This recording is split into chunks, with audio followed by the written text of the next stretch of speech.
जय हिंद साथियों, स्वागत है आपका आपके अपने चैनल में। तो इस वीडियो में हम देखेंगे इतिहास से रिलेटेड कुछ प्रश्न और उनके उत्तर जो कि वन लाइनर टाइप में है।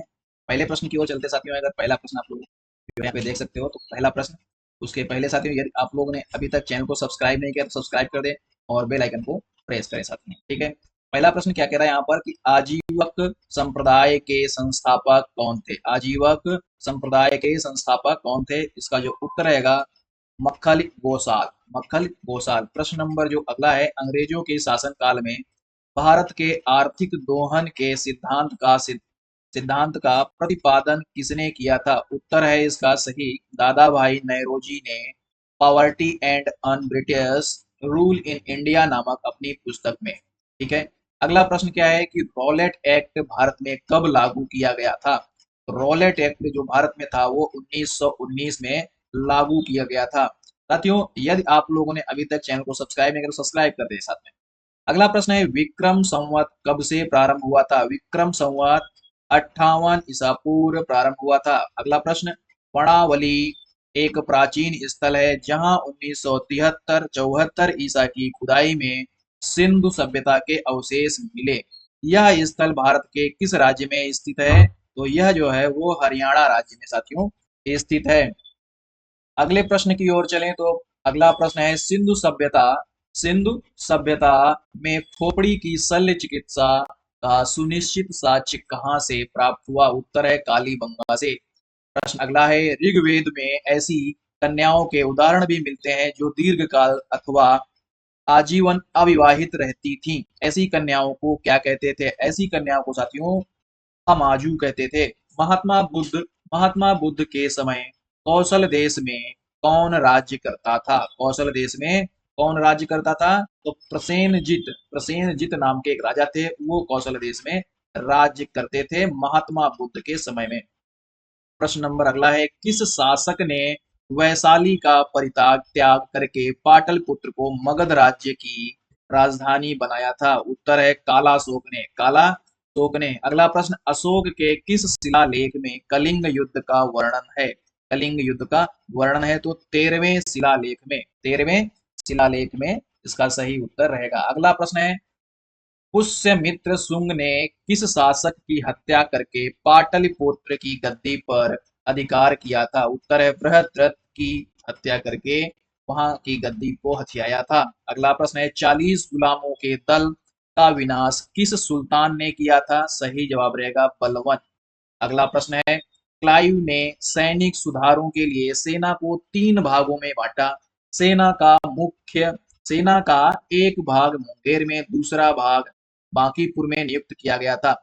तीसरा भाग कहाँ नियुक्त किया गया ये बताना है। तो तीसरा भाग इलाहाबाद जो कि अब प्रयागराज के नाम से जाना जाता है। अगला प्रश्न साथियों, और यदि साथियों ये क्वेश्चन आपको अच्छे लग रहे हैं तो साथियों वीडियो को लाइक करें और चैनल को भी सब्सक्राइब करें। अपने दोस्तों और मित्र यारों के साथ भी इस पूरे सेशन को शेयर करें। अगला प्रश्न है प्रसिद्ध बीबी का मकबरा प्रसिद्ध बीबी का मकबरा किसने और किसकी यादगार में बनवाया था। औरंगजेब ने अपनी बेगम रबिया दुरानी की यादगार में औरंगाबाद में बनवाया था। अगला प्रश्न है कि प्रसिद्ध चित्र बाज के चित्रकार कौन थे। उत्तर है इसका उस्ताद मंसूर। अगला प्रश्न साथियों, प्रसिद्ध ग्रंथ सिद्धांत शिरोमणि और लीलावती के लेखक कौन है। भास्कराचार्य सिद्धांत शिरोमणि और लीलावती के लेखक हैं। प्रश्न नंबर अगला है शिशुपाल वध किसकी कृति है। शिशुपाल वध किसकी कृति है। सही जवाब रहेगा माघ की। अगला प्रश्न, स्यादवाद का अर्थ क्या है। स्याद है भी और नहीं भी। बड़ा ही यहाँ पे इसका अर्थ आप लोग समझिए। स्यादवाद का अर्थ है शायद है भी और नहीं भी है। अगला प्रश्न, अकबर का शिक्षक कौन था। अकबर का शिक्षक मीर अब्दुल लतीफ। अकबर के जो गुरु थे वो कौन थे। मीर अब्दुल लतीफ थे। अगला प्रश्न है प्रसिद्ध कोहिनूर हीरा शाहजहां को किसने भेंट दिया। तो जो ये मीर जुमला जो है वो कोहिनूर हीरा शाहजहां को भेंट दिया था। अगला प्रश्न है शाहजहां ने महाकविराय की पदवी किसको दी। उत्तर है पंडित जगन्नाथ को। अगला प्रश्न, अकबर के समय बनी पहली महत्वपूर्ण इमारत कौन थी। हुमायूं का मकबरा। अगला प्रश्न, कौन सा मुगल शासक शहीद वेश एवं जिंदा पीर के नाम से जाना जाता है? उत्तर है औरंगजेब। औरंगजेब औरंगजेब एक क्रूर शासक था, ये भी आप लोगों को याद रखना है। अंतिम मौर्य सम्राट कौन था? अंतिम मौर्य सम्राट बृहद्रथ था। अगला प्रश्न, हर्ष की पराजय किसके हाथों हुई? हर्ष की पराजय पुलकेशिन द्वितीय के हाथों हुई। अगला प्रश्न, ललितादित्य किस राज्य का शासक था? सही जवाब है कश्मीर का। हुमायूंनामा किसकी कृत थी? गुलबदन बेगम की। गुलबदन बेगम ने हुमायूंनामा को लिखा। अगला प्रश्न है, बहमनी राज्य के विघटन के उपरांत दक्षिण कितने मुस्लिम राज्यों का उदय हुआ? तो ये दक्षिण में 5 राज्यों का उदय हुआ। अगला प्रश्न साथियों है, और चैनल को सब्सक्राइब करें और अपने मित्र दोस्तों के साथ जरूर शेयर करें, ताकि साथियों वो लोग भी यहाँ से जानकारी प्राप्त करें और अपने जो यहाँ पे एग्जाम होंगे उसको क्लियर करें। मध्यकाल में विवाह कर किस राज्य में लिया जाता था? मध्यकाल में विवाह कर किस राज्य में लिया जाता था तथा किस विवाह को इस कर से मुक्त रखा गया? तो विजयनगर राज्य में विवाह कर लिया जाता था। विधवा पुनर्विवाह को इससे मुक्त, मतलब अगर पुनः आप दोबारा शादी कर रहे हो तो इस ये कर शादी या विवाह कर से मुक्त रखा गया था। प्रश्न नंबर 1 है, प्राचीन भारतीय चिकित्सक चरक किस शासक के दरबार में थे? तो कनिष्क के दरबार में थे। अगला प्रश्न, अकबर के शासनकाल में पुनर्गठित केंद्रीय प्रशासन तंत्र के अंतर्गत मीर बख्शी किस विभाग में की देखभाल करते थे? उत्तर है सैनिक विभाग की। सैनिक विभाग की। अगला प्रश्न, त्रिवन्नापली के घर में क्लाइव ने किसकी रक्षा की? उत्तर है मोहम्मद अली। इसकी मोहम्मद अली की। अगला प्रश्न है, ऋग्वेद में हृदय मर्म की उपाधि किसे दी गई? उत्तर है इंद्र को। अगला प्रश्न है, यम द्वारा नचिकेता और उसके 3 वर प्राप्त करने की कहानी किसमें वर्णित है? सही जवाब रहेगा कठोपनिषद में। प्रश्न अगला, कौटिल्य कहाँ का ब्राह्मण था? तक्षशिला का ब्राह्मण कौटिल्य था। प्रश्न अगला है, कौमुदी महोत्सव नामक पुस्तक किस शासक की सफलताओं और उपलब्धियों का वर्णन करती है? तो यहाँ पर चंद्रगुप्त इसका सही जवाब रहेगा। अगला साथियों प्रश्न जो है वो है, कल्हड़ की रजतंगड़ी की में वर्णित अंतिम शासक कौन है? तो सही जवाब जय सिंह। प्रश्न अगला है, कुतुबुद्दीन का मकबरा कहाँ स्थित है? लाहौर में। और लाहौर कहाँ है? पाकिस्तान में है। अगला प्रश्न है, रजिया की असफलता का सबसे बड़ा कारण माना जाता है? तो तुर्क अमीरों का षड्यंत्र और उनकी महत्वाकांक्षा। अगला प्रश्न है, दिल्ली के किस सुल्तान ने अपनी सिक्के से खलीफा शब्द को हटाया? मोहम्मद बिन तुगलक ने। प्रश्न नंबर अगला साथियों है, प्रसिद्ध चित्रकार दसवंत के चित्र कहाँ मिलते हैं? रज्मनामा में। कहाँ मिलते हैं? रज्मनामा में। चित्रकार दसवंत। अगला प्रश्न, संसार अस्थिर और क्षणिक है, क्षणिक भंगुरवाद के नाम से ज्ञात होने वाले इस विचार को सर्वप्रथम किसने प्रस्तुत किया? उत्तर है महात्मा बुद्ध ने। महात्मा बुद्ध ने। अगला प्रश्न साथियों है, मृगदाब या सारनाथ में बुद्ध द्वारा दिया गया प्रथम उपदेश किस नाम से जाना जाता है? तो इसका नाम है धम्म चक्र प्रवर्तन। धम्म चक्र प्रवर्तन। अगला प्रश्न, अयोध्या में स्थित बाबरी मस्जिद का निर्माण किसने कराया? तो उसका उत्तर रहेगा मीर बाकी। अब जो यहाँ पे है कि अयोध्या में जो अब बाबरी मस्जिद है उसका ध्वस्तीकरण हो चुका है, तो अभी यहाँ पे राम मंदिर बन गया है। अगला प्रश्न, टोडरमल ने किस क्षेत्र में योगदान के लिए ख्याति अर्जित की थी? तो इसका जो सही जवाब है वो है भू राजस्व प्रबंधन के क्षेत्र में टोडरमल ने योगदान में ख्याति प्राप्त की थी। अगला प्रश्न है, किस मुगल शासक का मकबरा भारत में नहीं है? जहांगीर का मकबरा भारत में नहीं, लाहौर में है। तो यहाँ पर ये याद रखना आप लोगों को है। प्रश्न क्या अगला है, मोहम्मद बिन कासिम द्वारा सिंध की विजय कब हुई? 712 ईस्वी में। अगला प्रश्न, महमूद गजनबी का दरबारी इतिहासकार कौन थे? तो उत्सवी। अगला प्रश्न, पुलकेशिनी द्वितीय की राजधानी कहाँ थी? तो वातापी। अगला प्रश्न, मोहम्मद गौरी के किस दास ने बंगाल व बिहार पर विजय प्राप्त की? मोहम्मद बिन बख्तियार खिलजी ने। मोहम्मद बिन बख्तियार खिलजी ने जो है वो बिहार और बंगाल पे विजय प्राप्त की। प्रश्न अगला है, आंध्र सातवाहन वंश का वह कौन सा शासक था जिसने वेण कंटक स्वामी की उपाधि धारण की थी? उत्तर है गौतमी पुत्र सातकर्णी। प्रश्न अगला है, हर्ष के शासनकाल में भूमि कर कृषि उत्पाद का कितना भाग वसूला जाता था? सही जवाब 1/6 भाग। ईस्ट इंडिया कंपनी को बंगाल और बिहार की दीवानी किस मुगल सम्राट ने प्रदान की? उत्तर है शाह आलम द्वितीय। शाह आलम द्वितीय। ऋग्वेद में दस्यु शब्द किसके लिए आया? तो अनार्यों के लिए दस्यु शब्द आया। अगला प्रश्न, संगम युगीन साहित्य किस शैली में लिखा गया? सही जवाब है काव्य शैली में। काव्य शैली में। अगला प्रश्न, गौतम बुद्ध के जन्म के समय पाटलिपुत्र का सम्राट कौन था? सही जवाब बिंबिसार। अगला प्रश्न, चंद्रावर का युद्ध किस किस के बीच में हुआ? मोहम्मद गौरी और जयचंद के बीच में हुआ। साथियों आप लोग कमेंट करके बताएं जयचंद नाम किसके लिए फेमस है। अगला प्रश्न, परमार वंश परमार वंश की राजधानी कहाँ स्थित है? तो धारा नगरी में परमार वंश की राजधानी स्थित है। अगला प्रश्न, महाबलीपुरम स्थित 7 रथ मंदिरों का निर्माण किसने करवाया? सही जवाब नरसिंह वर्मन ने करवाया था। अगला प्रश्न साथियों है, तहकीक ए हिंद ग्रंथ की रचना किसने की? उत्तर है अल बरूनी ने। अल बरूनी ने। दीवान ए कोही की स्थापना किस सुल्तान ने की थी? मोहम्मद तुगलक ने।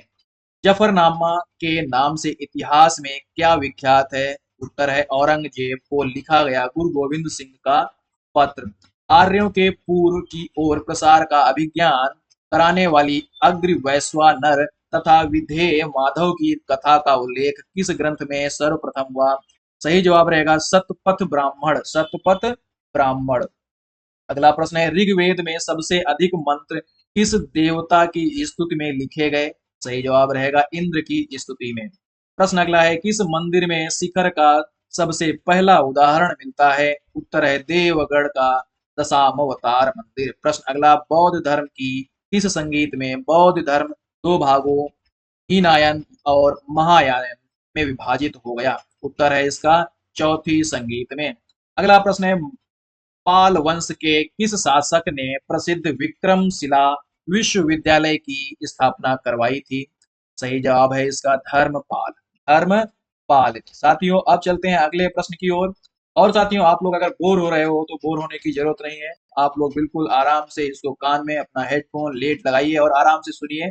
ये प्रश्न साथियों आपकी आने वाली परीक्षाओं के लिए काफी अच्छे साबित हो सकते हैं। काफी ये इंपॉर्टेंट क्वेश्चन हम जो है वो छांट के लाए हैं। गुप्त वंश का कौन सा शासक देवराज तथा देवगुप्त के नाम से भी जाना जाता है? तो उसका नाम है चंद्रगुप्त द्वितीय। प्रश्न है, लोधी वंश के किस शासक ने भूमि के लिए एक प्रमाणिक पैमाना गजे सिकंदरी का प्रचलन करवाया? तो सिकंदर शाह लोधी इसका सही जवाब है। सल्तनत काल में सदका क्या था? सदका क्या था? एक प्रकार का धार्मिक कर। सदका जो होता है वो एक प्रकार का धार्मिक कर था। प्रश्न अगला है, सम्राट अकबर ने जैन धर्म के जैनाचार्य हरिविजय सूरी को क्या उपाधि प्रदान की थी? सही जो जवाब इसका है वो है जगत गुरु। जगत गुरु। अगला प्रश्न है, उस्ताद मंसूर तथा अबुल हसन किस मुगल शासक के श्रेष्ठ कलाकारी में से एक थे? तो वो है सही जवाब जहांगीर। प्रश्न अगला है, होलकर ने अंग्रेजों से मंदसौर की संधि कब की थी? जनवरी 1818 में। अगला प्रश्न, Periplus of the Erythraean sea America मेडू बंदरगाह को किस नाम से संबोधित किया गया था? तो पेंडोक नाम से संबोधित किया गया। अलाउद्दीन द्वारा निर्मित अलाई दरवाजा किस मस्जिद का प्रवेश द्वार है? तो कुव्वत उल इस्लाम मस्जिद का। अगला प्रश्न, अकबर के अल्प आयु होने के कारण 1556-1560 तक मुगल साम्राज्य के शासक की जिम्मेदारी किसके हाथों में थी? तो बैरम खान के हाथों में इसकी जिम्मेदारी थी। अगला प्रश्न है, बौद्ध धर्म ग्रहण करने वाली पहली महिला कौन थी? तो सही जवाब है गौतमी। श्रीमद् भागवत गीता किस धर्म का प्रधान ग्रंथ है? तो भागवत धर्म का प्रधान ग्रंथ है, या हिंदू धर्म या सनातन धर्म भी हम कह सकते हैं। किस सातवाहन नरेश ने गाथा सप्तशती नामक महत्वपूर्ण कृति की रचना की थी? तो हाल ने। अगला प्रश्न है, किस राष्ट्रकूट शासक ने एलोरा के पर्वतों को कटवाकर प्रसिद्ध कैलाश मंदिर का निर्माण करवाया? उत्तर है कृष्णा प्रथम ने। इसने कृष्णा प्रथम ने इसका सही जवाब रहेगा। अगला प्रश्न है साथियों, चोल शासक किस धर्म के अनुयायी थे? शैव धर्म के अनुयायी चोल शासक थे। अगला प्रश्न, किस युद्ध को जीतने के पश्चात शेर शाह ने दिल्ली में अफगान सत्ता की स्थापना की? तो चौसा का युद्ध। अगला प्रश्न, आलमगीर टीला जो 1958 में पता लगा था कहाँ स्थित है? उत्तर प्रदेश के मेरठ जिले में। एहोल अभिलेख किस शासक से संबंधित है? तो पुलकेशियन द्वितीय से ये संबंधित है। अगला प्रश्न है, तोलपियम किस युग की महान कृति है? संगम युग की ये महान ग्रंथि है। इलाहाबाद स्तंभ लेख का रचनाकार था हरिशेन। हरिशेन। अगला प्रश्न, किस मुगल शासक को सहो बेखबर के नाम से जाना जाता है? उत्तर, बहादुर शाह प्रथम को। अगला प्रश्न है, अंतिम मुगल बादशाह बहादुर शाह द्वितीय की मृत्यु कहाँ हुई? तो इसकी जो मृत्यु थी वो रंगून में हुई थी। अगला प्रश्न है, फोर्ट विलियम कहाँ स्थित है? Fort William Kolkata West Bengal में स्थित है। अगला प्रश्न, रणजीत सिंह और ब्रिटिश ईस्ट इंडिया कंपनी के बीच 1809 ईसा में कौन सी संधि हुई थी या उस पे हस्ताक्षर हुए थे? अमृतसर की संधि। अगला प्रश्न, वैदिक राजाओं द्वारा अपनी प्रजा से वसूल किए जाने वाले कर या उपहार का क्या नाम था? तो ये था बलि। संगम युग का ग्रंथ मणि में कले किस धर्म की श्रेष्ठता प्रतिपादित करता है? उत्तर इसका रहेगा बौद्ध धर्म। कौन सा धर्म? बौद्ध धर्म। अगला प्रश्न, भगवान बुद्ध के जीवन की किस घटना को महाविश्लेषण कहा जाता है? तो गृह त्याग को। अगला प्रश्न, किस श्रोता के अनुसार अशोक ने अपनी वृद्धावस्था में राज सिंहासन का अपने पौत्र संप्रति के पक्ष में परित्याग किया? दिव्या वदान से। अगला प्रश्न, चालीसा या 40 अमीरों का समूह का जड़ मूल से किसने विनाश किया? जड़ मूल से किसने विनाश किया? तो सही जवाब रहेगा बलवन। अगला प्रश्न है, हैदराबाद नगर का संस्थापक कौन था? हैदराबाद नगर का संस्थापक मोहम्मद अली कुतुब शाह थे। चांद बीबी का विवाह किस राज्य के किस सुल्तान के साथ हुआ? तो बिहापुर के अली आदिल शाह से हुआ। अगला प्रश्न, सुप्रसिद्ध कृति तबकाता ए अकबरी की रचना किसने की थी? सही जवाब ख्वाजा निजामुद्दीन अहमद। अगला प्रश्न है, सामवेद को गाने वाले विशेषज्ञ को क्या कहते हैं? उत्तर है उद्दाता। जैन साहित्य को किस नाम से जाना जाता है? आगम। अगला प्रश्न, अधिकांश विद्वानों के अनुसार सिंधु घाटी सभ्यता के निर्माता कौन थे? सही जवाब रहेगा इसका द्रविड़। अगला प्रश्न, संगम काल में राजा के जन्मदिन को क्या कहते थे? तो पेरुनल कहते थे। अगला प्रश्न, याज्ञवल्क्य स्मृति टीका किसने लिखी? उत्तर रहेगा विज्ञानेश्वर। अगला प्रश्न, कश्मीर का अकबर किसे कहा जाता था? तो इसका सही जवाब रहेगा जैनुल अबादीन को। साथियों, ये रहे आज के कुछ महत्वपूर्ण इम्पोर्टेंट और आपकी आने वाली परीक्षाओं के लिए उपयोगी प्रश्न जो कि इतिहास से संबंधित थे। आप लोगों को ये वीडियो कैसा लगा कमेंट करके बताएं। वीडियो को देखने के लिए जय हिंद, जय भारत, वंदे मातरम।